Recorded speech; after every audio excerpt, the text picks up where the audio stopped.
വിളിക്കപ്പെട്ടവർക്കൊക്കെയും അവൻ്റെ നിയോഗ വഴിയിലൂടെ നടക്കാതിരിക്കാനാവില്ല. അവൻ്റെ നിയോഗ വഴിയിലൂടെ നടന്ന യേശുവിൻ്റെ 12 സ്ലീഹന്മാരിൽ ഒരുവനാണ് ദിദിമോസ് എന്ന് വിളിക്കപ്പെടുന്ന വിശുദ്ധ തോമ.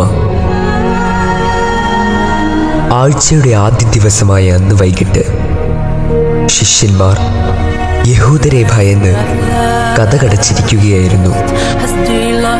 യേശു വന്ന് അവരുടെ മധ്യത്തിൽ നിന്നുകൊണ്ട് അവരോട് പറഞ്ഞു, നിങ്ങൾക്ക് സമാധാനം.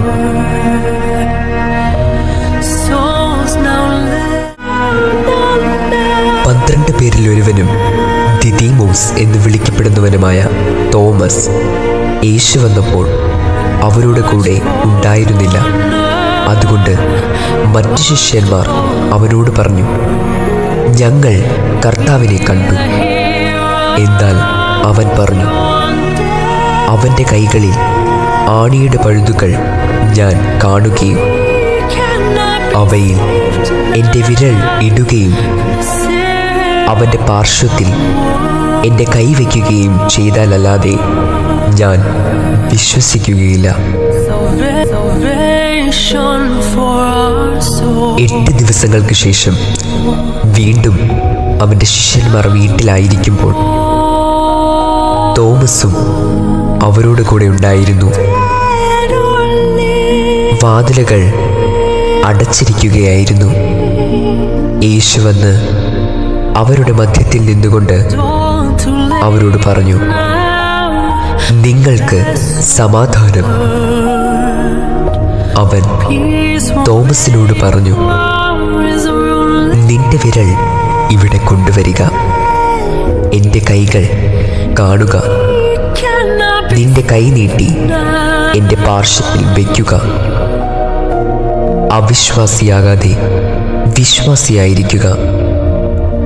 തോമസ് പറഞ്ഞു, എൻ്റെ കർത്താവേ, എൻ്റെ ദൈവമേ. യേശു അവനോട് പറഞ്ഞു, നീ എന്നെ കണ്ടതുകൊണ്ട് വിശ്വസിച്ചു. കാണാതെ തന്നെ വിശ്വസിക്കുന്നവൻ ഭാഗ്യവാന്മാർ. യേശു ഒരിക്കൽ ശിഷ്യരോട് പറഞ്ഞു, നിങ്ങൾ ലോകമെങ്ങും പോയി എല്ലാ സൃഷ്ടികളോടും സുവിശേഷം പ്രസംഗിക്കുവിൻ. അങ്ങനെ യേശുവിൻ്റെ ആഹ്വാനപ്രകാരം ശിഷ്യരെല്ലാം സുവിശേഷ പ്രഘോഷണമെന്ന ദൗത്യവുമായി ലോകമെമ്പാടും ഇറങ്ങിത്തിരിച്ചു. AD 52 ജെറുസലേമിൽ നിന്നും അദ്ദേഹം ദക്ഷിണ ഭാരതത്തിലേക്ക് വന്നതായി ചരിത്രം സാക്ഷ്യപ്പെടുത്തുന്നു.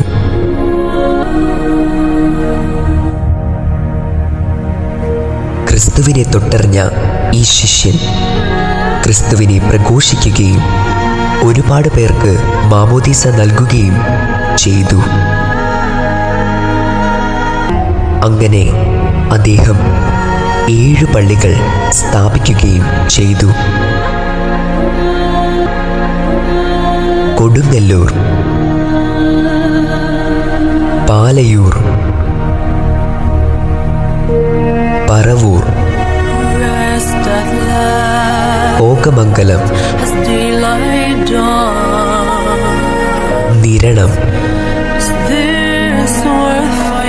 നിലയ്ക്കൽ, കൊല്ലം തുടങ്ങിയവയാണ് ആ 7 പള്ളികൾ. 7.5 പള്ളികൾ എന്നാണ് ഇവ അറിയപ്പെടുന്നത്. തിരുവിതാംകോട് പള്ളിയാണ് ഈ അരപ്പള്ളി. തോമാസ് ലീഹായുടെ പാദസ്പർശത്താൽ അനുഗ്രഹീതമായ വലിയൊരു തീർത്ഥാടന കേന്ദ്രമാണ് മലയാറ്റൂർ. വലിയ നോമ്പുകാലത്തും തുടർന്ന് പൊതു ഞായറാഴ്ചയും ഈ പുണ്യമലയിലേക്ക് ഭക്തജന പ്രവാഹമാണ്.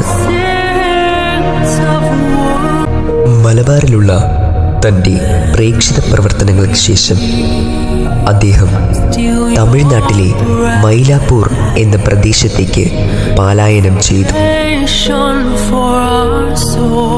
അവിടെ അദ്ദേഹം ജനങ്ങളെ പഠിപ്പിക്കുകയും രോഗികളെ സുഖപ്പെടുത്തുകയും അത്ഭുത പ്രവർത്തനങ്ങൾ ചെയ്യുകയും ചെയ്തു. അദ്ദേഹത്തിൻ്റെ പ്രേക്ഷിത പ്രവർത്തനങ്ങൾ മൂലം ക്രിസ്തു സമൂഹം വളർന്നു പന്തലിക്കുന്നതിൽ അസൂയ തോന്നിയ പ്രമാണികൾ അദ്ദേഹത്തെ മരണപ്പെടുത്താനുള്ള ഉപായം തേടി. ഇവരിൽ നിന്നും രക്ഷ നേടുന്നതിനായി അദ്ദേഹം ഒരു ഗുഹയ്ക്കുള്ളിൽ അഭയം പ്രാപിച്ചു. എന്നാൽ ശത്രുക്കൾ സ്ലീഹായെ പിന്തുടരുന്നുണ്ടായിരുന്നു.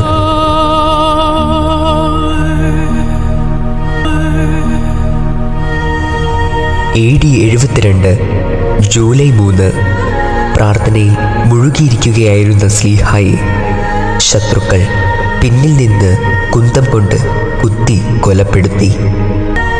നമുക്കും അവനോട് കൂടി പോയി മരിക്കാം എന്ന ഒറ്റ വാചകത്തിലൂടെ ക്രിസ്തു ശിഷ്യർക്കിടയിൽ ധീരതയുടെ പര്യായമായി തീർന്ന വിശുദ്ധ വ്യക്തിത്വമാണ് മാർ തോമാസ് ലീഹ. മാർ തോമാസ് ലീഹായെ പോലെ നമുക്കും നമ്മുടെ വിശ്വാസം കാത്തു സംരക്ഷിക്കാം. നന്ദി.